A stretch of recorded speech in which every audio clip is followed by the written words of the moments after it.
E nesse momento nós vamos conversar justamente analisando toda essa situação da CPI da Covid e também a conjuntura política de Brasília. Vamos conversar com Melilo Diniz, que é analista político do portal Inteligência Política. Melilo, boa tarde.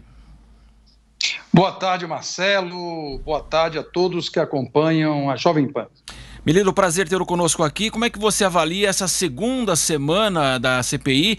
Na semana passada com ex-ministros e o atual ministro Marcelo Queiroga e agora o presidente da Anvisa, Barra Torres.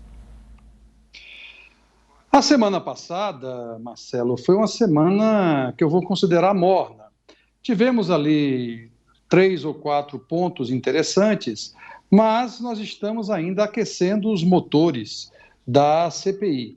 Diante do quadro complexo da pandemia e do pandemônio estabelecidos no nosso país, me parece que ainda vamos ter que aguardar algumas manifestações. Hoje, por exemplo, o contra-almirante Antônio Barra Torres, que é o diretor-presidente da Anvisa, já estabeleceu que foi houve uma tentativa de se mudar a bula do remédio cloroquina numa reunião, deu até nome CPF, da doutora Nise Yamaguchi, com esse objetivo, mudar a bula da cloroquina. Eu me impressiono muito nessas situações, não porque a gente tem aí um depoimento de alguém da oposição ao governo, mas de alguém que está muito próximo do presidente da República e é diretor de um órgão. A gente tem essa semana ainda o Fábio Weingarten, que é o ex-secretário de Comunicação, que apontou todos os seus canhões para o general Eduardo Pazuello, e na quinta-feira nós temos aí depoimento de dirigentes da Pfizer que vão explicar as dificuldades e as tensões na entrega de vacinas junto ao governo brasileiro.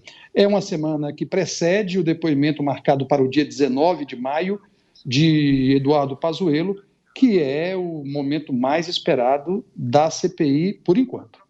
Agora, Melilo, de fato, né, essa CPI o governo cochilou, né, não se articulou, ficou em minoria dentro dessa comissão, depois reclamou muito do senador Renan Calheiros, mas ele é senador, ele tem o seu mandato, foi indicado pelo seu partido, venceu na disputa para ser o relator, não adianta, a gente sabe que CPI e também todo o Congresso, né, a maioria acaba vencendo, e a reação do presidente Bolsonaro, defendendo mais uma vez a cloroquina, afirmando que ministros sararam, inclusive, da Covid usando cloroquina, querendo também ouvir especialistas nessa área do tratamento precoce e também do uso da cloroquina, a gente observa que a expectativa nesse momento, né, os senadores de oposição mirando, né, essa questão da cloroquina, que o governo apostou muito, fabricou esse remédio e, de fato, esse tratamento precoce que também foi preconizado pelo governo.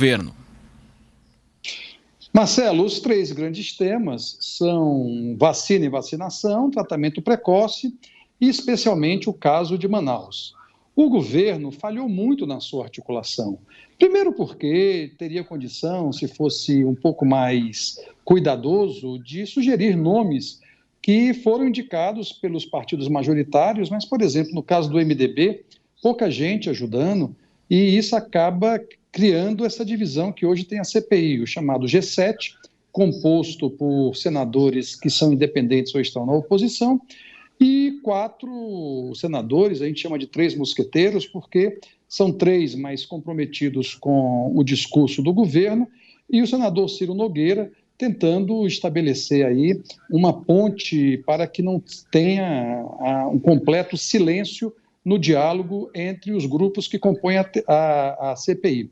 Ao mesmo tempo, você vai vendo que Jair Bolsonaro não só demonstra que recebeu mal a CPI, como também tem tentado construir uma série de alternativas, uma série de mobilizações que, da porteira para dentro, possam modificar a quadra que coloca a CPI diante dele. Então, veja, tem feito manifestações, tem promovido aglomerações, inclusive, tem mobilizado as suas redes sociais, que são muito fortes, no sentido de atacar. E, além disso, determinou a todos os órgãos que ele aparelha nesse momento que produzam investigações com relação a governadores, prefeitos e os próprios senadores.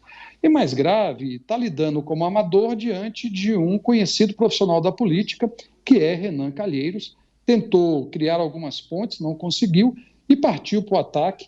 O governador de Alagoas, Renan Filho, deverá, inclusive, estar de olho aberto, porque vai sobrar para ele. Sem dúvida. Agora, Melino, a gente sabe que o calendário político ele está muito à frente sempre, né, dos políticos, mas de fato, a partir do mandato do presidente Bolsonaro e dos governadores, dos atuais governadores, a gente observou uma aceleração muito efetiva dessa disputa pelo poder já em 2022, muito antecipado, o embate entre governadores, aqui em especial o governador João Dória com o presidente Bolsonaro. Até que ponto essa CPI poderá impactar politicamente o presidente? Claro que é o alvo nesse momento, mas como você disse, há investigações também na busca de prefeitos e governadores, e é claro que também pode sobrar para aqueles que cometeram algum eventual aí dano ao erário público. Marcelo, numa pandemia, todos os governantes estão submetidos a um escrutínio, a uma avaliação, a um critério e a uma investigação. Depois de 88, os órgãos de controle no Brasil cresceram muito e você tem um conjunto, órgãos de controle são Ministério Público, Polícia, tribunais de contas e a própria imprensa, ganharam muito na investigação, no acompanhamento do que ocorre em qualquer despesa pública. Você está acompanhando, todos nós estamos acompanhando, os seus ouvintes também, com relação a esse orçamento secreto que veio à luz recentemente de uso de verbas públicas para a base do próprio presidente. De todo modo, eu quero destacar o seguinte: o presidente Jair Bolsonaro nunca deixou de estar em campanha. Nós temos chamado aqui no Inteligência Política de uma mudança do tradicional presidencialismo de coalizão para o presidencialismo de colisão. Bolsonaro inaugura uma antipolítica que é o conflito permanente e, portanto, quem planta vento colhe tempestade.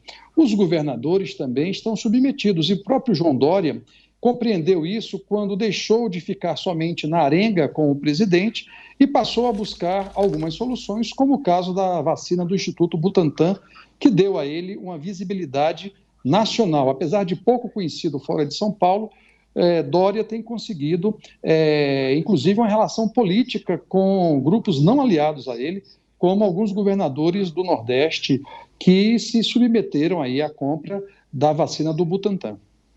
Nós conversamos então com o Melilo Diniz, analista político do portal Inteligência Política, conversando conosco, abordando a conjuntura atual e também os bastidores da CPI da Covid aqui na Jovem Pan. Melilo, muito obrigado, boa tarde ao senhor. Boa tarde, um abraço, Marcelo, e a todos os seus ouvintes, e até uma próxima vez. Muito obrigado.